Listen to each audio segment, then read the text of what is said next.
Okay, we're back right now to talk about the ear.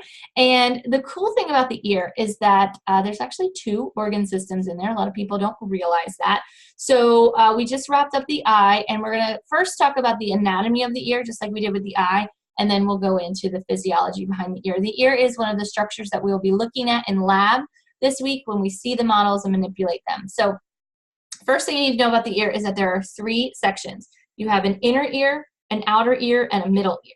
Okay, and so each of these sections has their little parts, and they're involved in hearing and or equilibrium in different ways. So equilibrium is sometimes also referred to as the vestibular sense. That word might sound familiar if you remember cranial nerve 8, the vestibular cochlear nerve, right? That's in charge of hearing and balance from our inner ear. So we're going to learn more about cranial nerve number 8 in this last part of our lecture today.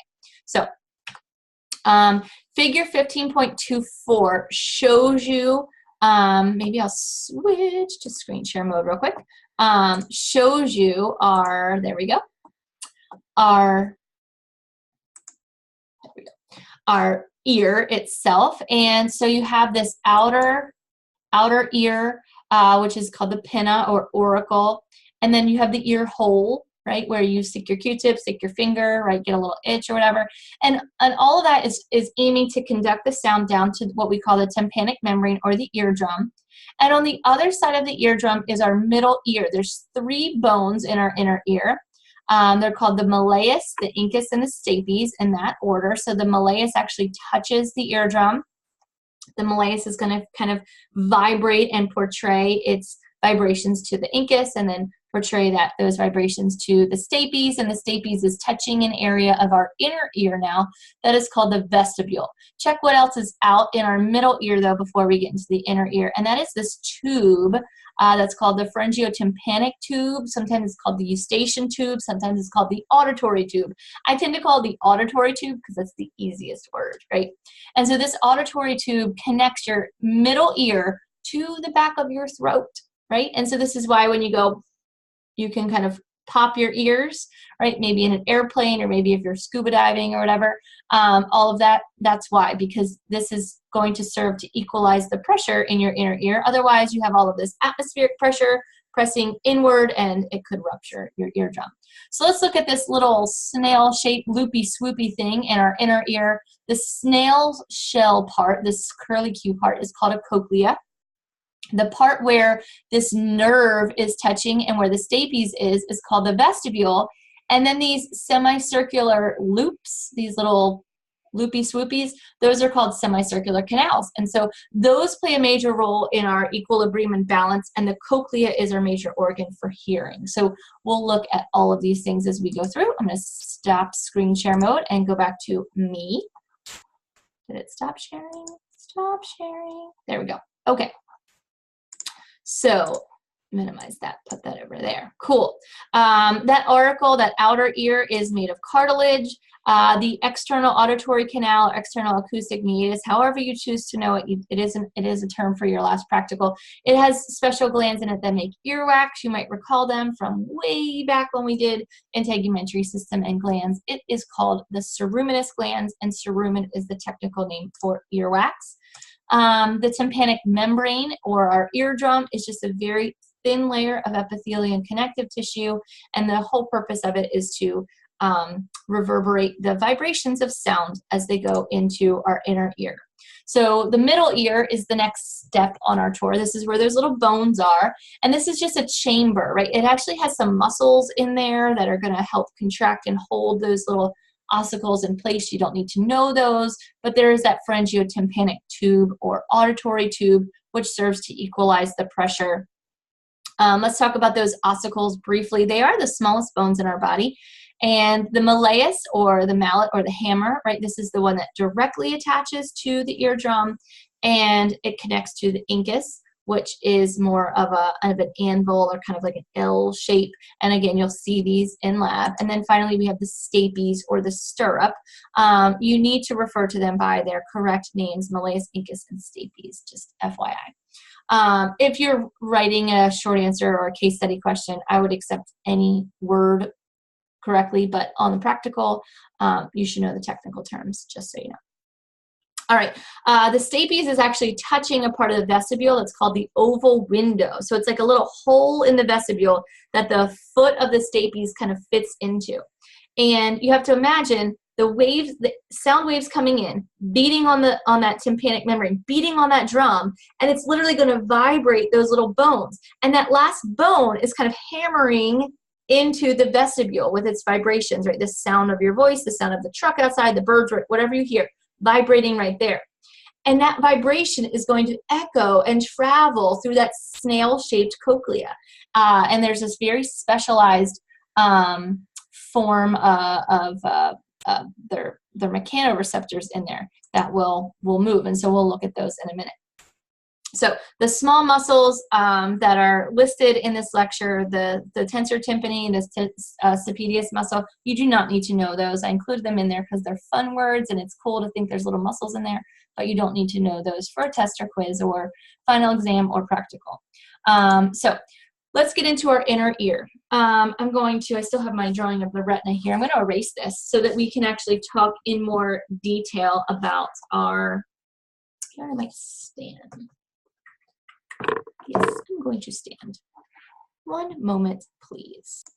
Okay, so I just had to get myself repositioned here, move my chair around and stuff. Anyways, so we're talking about the kind of anatomy of the inner ear. So you have to imagine that there's literally like a cave of bone in your inner ear. So like, you know, if you've ever gone into a cave before, right, you kind of walk down this stairway or a ramp or a tunnel, right? And then you get to this area that's kind of filled with stalactites and stalagmites or whatever's down there, right? So it's kind of the same idea in your ear.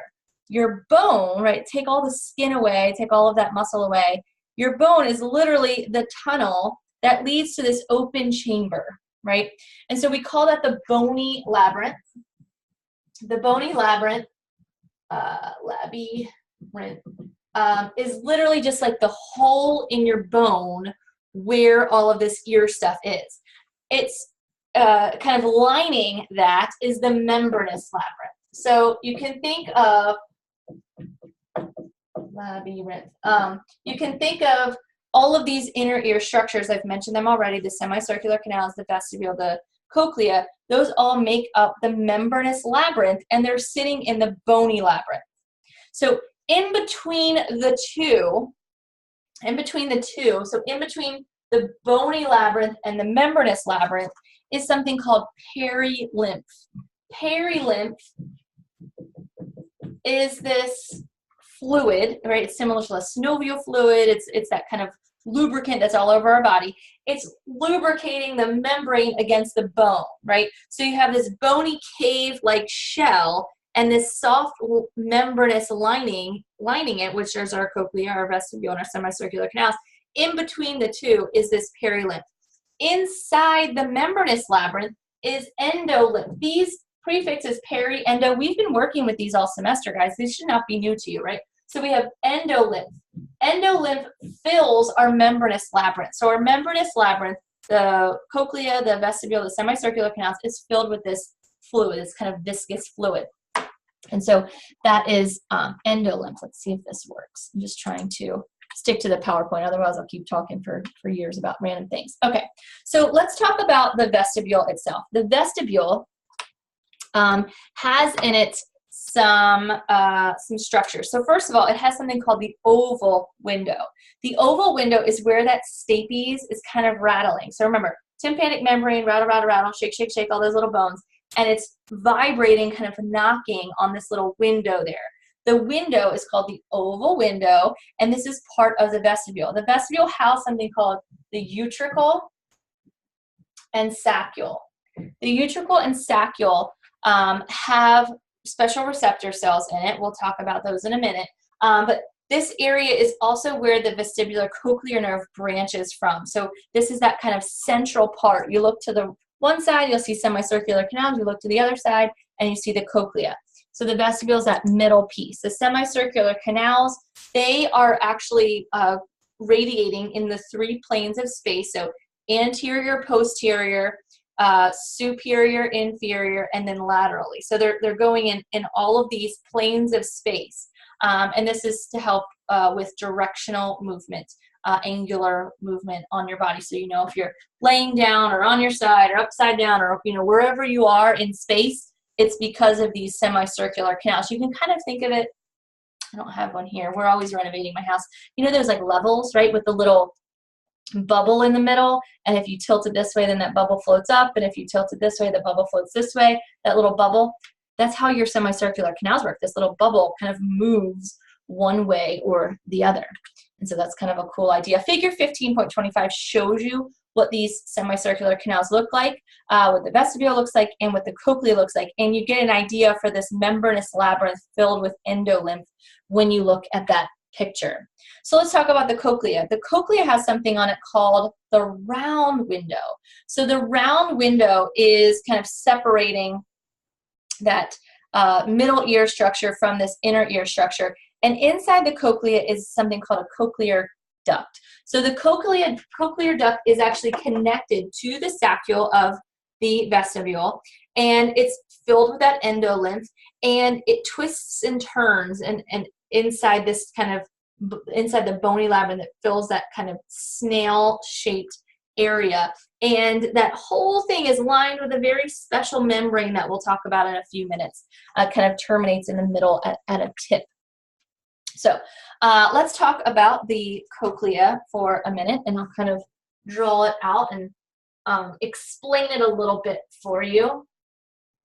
And so our cochlea, again, kind of starts off of our vestibule, and it has this kind of outer area, and then it gets thinner and thinner and thinner, and so it's going to kind of be like this snail, right? And so inside of it, kind of like, yeah, inside of it is an extra membrane. So the scala vestibuli is the actual, this whole thing is the scala vestibuli, right?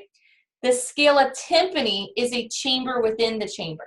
So it's actually another layer in here that is a chamber. So it has two kind of sides to it, right? So not only do we have this whole thing filled with endolymph, right? This whole area between the green and the orange filled with endolymph. The orange itself has special receptors in it. This is where the receptors for hearing lie. It lie within these two orange lines. All right, so I'm setting you up to understand how hearing works. So that vestibular membrane is going to be within this orange line. There's also something called a basilar membrane that's in there. The basilar membrane is literally the membrane that connects this green area and the orange area together. So the special organ that is within this orange duct, the scala tympani, is called the organ of Corti. The organ of Corti is the actual hearing organ. This is the thing that you actually hear with. It's converting those mechanical waves into electrical impulses that will be detected by your vestibular cochlear nerve. So let's take a look at how sound transmission happens, this whole process here of sound transmission. So the idea is, and this is all graphed out for you in figure 15.28. This is a good kind of flow chart type figure that you might want to take each section and put it on a note card, and maybe even draw on one side of the note card and write on the other. But the idea is sound coming in rattles that tympanic membrane, vibrates the ossicles.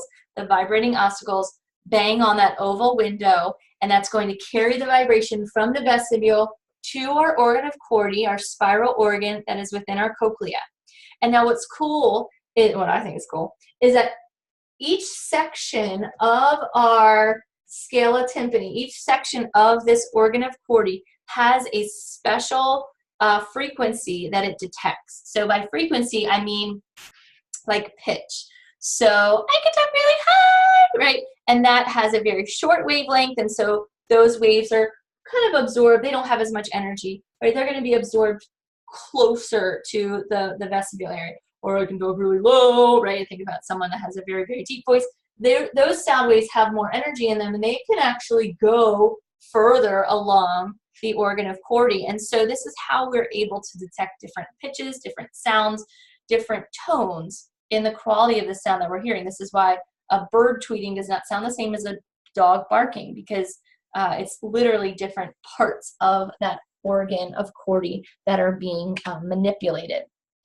So let's talk about this organ of Corti and actually what's in it. It has something called hair cells. So all of the receptors in our inner ear are actually mechanoreceptors. So that's something that's important. These mechanoreceptors are going to obviously open or depolarize when they're touched, when they're distorted in some way. So along this membrane, we have special hair cells that are, I'm going to kind of draw this here. This is representing what would be in there. We have these special hair cells that are literally just kind of sticking out like this. And on top of them is what's called a tectorial membrane. You'll see this on a image. I'm running out of markers. I'll just keep using green. But there's this tectorial membrane that's sitting on top of them. The tectorial membrane, this is the tectorial membrane. This is the basilar membrane. Right. The tectorial membrane is the one that's actually going to absorb the sound waves. And when it absorbs the sound waves, it's going to rattle, it's going to jiggle a little bit, and that's going to jiggle these hair cells. So now you have these hair cells that are like, ooh, right? And that's going to trigger the basilar membrane. The basilar membrane is hooked up to the vestibular cochlear nerve. The vestibular cochlear nerve will be like, hey, those 3 hair cells over there were just jingling and jangling. That must mean that, you know, a bell is ringing or whatever the sound is, right?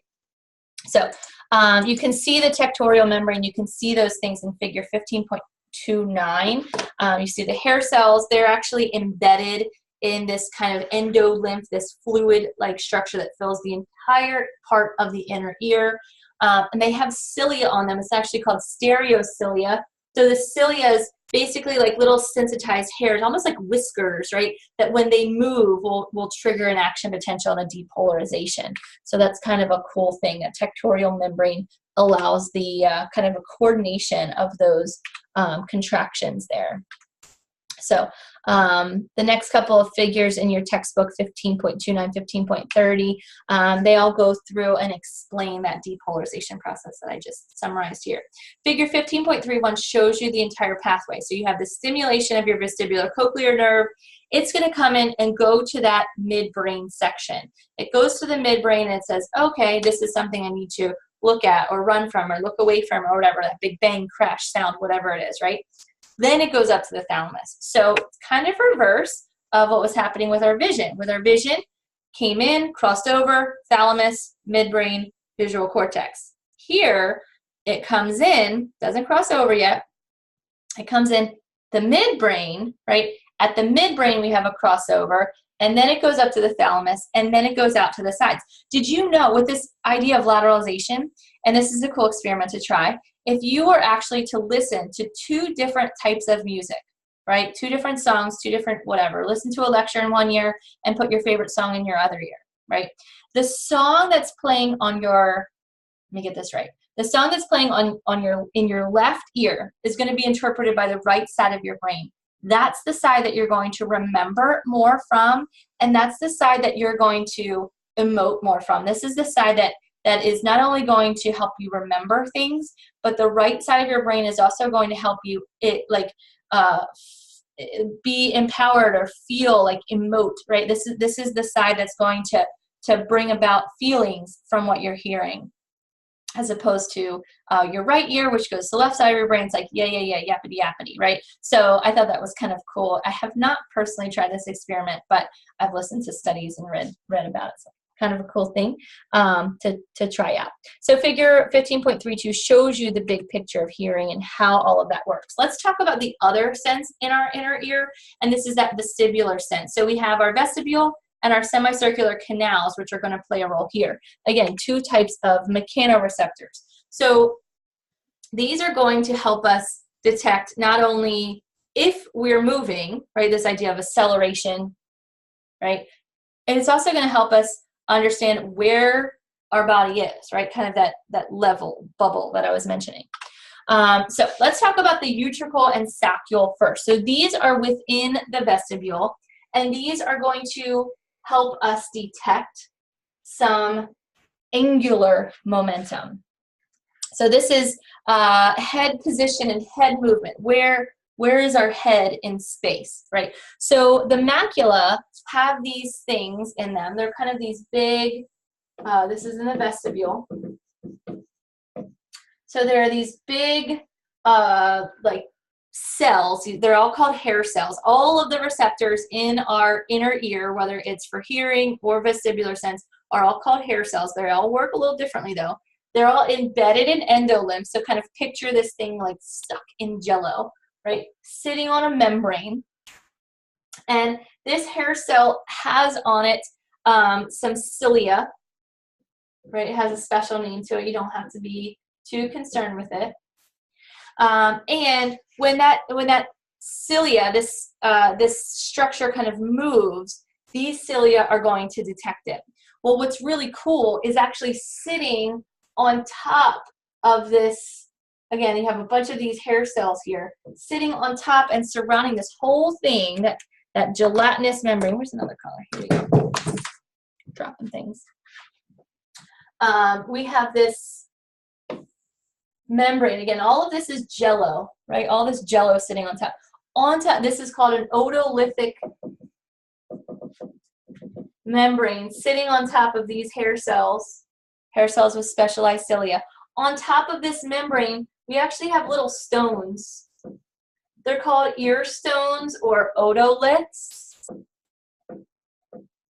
So imagine that you had a pile of rocks in your ear, and then you tilt your head this way. Where are those rocks going to go? They tumble, right? And imagine what this does to the otolithic membrane, to this jello, and to this cilia, right? If you tilt your head this way, I would do it, but I think my board would fall off the wall. If we tilted it this way, those stones would roll that way, which would put pressure down there on that membrane, which would squish the jello. It would allow this jello to kind of relax, which would allow these to relax, but then the hair cells down there would be like, whoa, what's going on, right? And so this creates the action potential, that pressure from the otoliths, the movement and the tumbling of those otoliths creates, opens the mechanoreceptors, stimulates those mechanoreceptors so they can translate whatever that signal is, that depolarization, right, to this basilar membrane here. It's always called a basilar membrane, which is attached to the vestibular cochlear nerve. Action potential back, and that gets sent back to our thalamus and to our cerebellum, right? Because our cerebellum is where all proprioception and body position and all of that stuff is.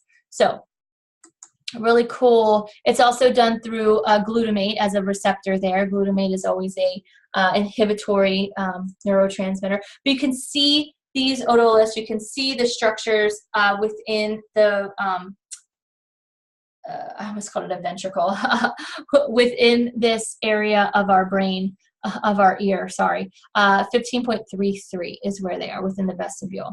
And figure 15.34 shows that kind of tumbling nature, that head tilt nature of the utricle and saccule of the vestibule. So this is, again, for acceleration, changing, right? This is all about changing your body's position. If you spin, if you move, right? All of that is like woo, woo, whipping those otoliths from side to side to side, right? Whereas the semicircular canals set up in a similar way, right? This also might even look similar to the hair cells of our cochlea, right? We had a membrane on top, the tectorial membrane, which moved in response to sound waves, which stimulate hair cells. Well, in the semicircular ducts, we have the same idea. Each duct is connected to something called an ampulla. Inside the ampulla, let me erase this. It's literally going to look almost the same thing. They're all somewhat related. Inside the ampulla, we don't have cilia here though. Inside of our ampulla is a special cell called a cupula. So here, these are going to be called cupulas now, and the cupulas have special cells in them. And this whole structure is an ampulla. And this ampulla is at the base of the semicircular canal. Right? So imagine where those semicircular canals like touch down on top of the vestibule. It kind of swells at the end. This will be easier to see when you look at figure 15.35a or when you look at them in lab. You'll see that ampulla comes down, it's enlarged, and embedded in it is a region called a cupula with little tiny hair cells. And again, you have this shifting fluid, that endolymph moving, that's going to move the cupula. When the cupula moves, it moves those little hair cells. Moving those hair cells causes depolarization, activation of cranial nerve number 8. So what you see is, where's the good picture of it? Okay, figure 15.35b is where you would see this in the book. This is about angular momentum and moving the head in different ways, turning and stopping and turning and stopping. And so the vestibular sensation pathway, this is all about movement, being aware of where your body is, and also adjusting your eyes so that your eyes can follow where your head goes, right? This is why sometimes when you're spinning, you get dizzy because your eyes can't keep up with where it is you are in space, and so it makes your head kind of feel funny, right? And so we have vestibular nuclei in the medulla and in the pons that are going to help kind of coordinate some of these basic functions, right? Think, again, this is rudimentary. This is basic survival and basic techniques. And so figure 15.36 is the vestibular sensation pathway. Stimulation of either the crista ampullaris here with the cupula and the ampulla, or stimulation of those otolithic cells on that otolithic membrane, or a combination of both, which obviously it would be a combination of both, triggers that vestibular cochlear nerve, cranial nerve 8. That's going to go back to our cerebellum, our medulla, our pons, right? Again, so that we can adjust our vision, adjust all of the where we're looking, right? And so this is also in coordination with the midbrain. And then from there, it can also synapse with a second order and third order neuron, go up to the thalamus and then to our cerebral cortex, so that now we are aware of the fact that we're losing our balance, of the fact that we're spinning, of the fact that we stopped moving, right? All of those things. And so the vestibular sensation pathway does come to our awareness, but it's usually after we've already done whatever body adjustments we need, right? Which is why you might not even realize that you're tripping, and all of a sudden you fell, but you caught yourself and you're like, oh, that happened so quick, right? Before you were even consciously aware, you were able to do that because it took some time. There was a synaptic delay of getting that information up to your sensory cortex, which for vestibular sense and hearing is in the temporal lobe. So of course, all of these senses, none of your special senses, nothing in your body works in isolation. It's all integrated. That's the job of your brain. Collect all the information, put it all together. Your prefrontal cortex can kind of calculate all the all the incoming, right? All of the sensations to form some type of output where you need to look, what you need to say, what you need to do, right? And so that's all what we call sensory integration. And so examples of this would be like your eyes, like following something that you're seeing, right? Or turning your head when you hear something, right? All of those things can be coordinated, and the hub of all of sensation is our thalamus, right? The only sense that does not pass through our thalamus is our olfaction, and that's for survival, right? I think we mentioned that in the other lecture though. So all of our awareness happens at the primary sensory cortex, and even just passing from the thalamus to the primary sensory cortex, those fibers pass through the limbic system, and of course the limbic system is where our emotion and memory come from, which is why when we see something scary, we feel it and we feel afraid, right? Or when we see something beautiful, you know, we get excited or happy or whatever those feelings are, because of the input of our limbic system.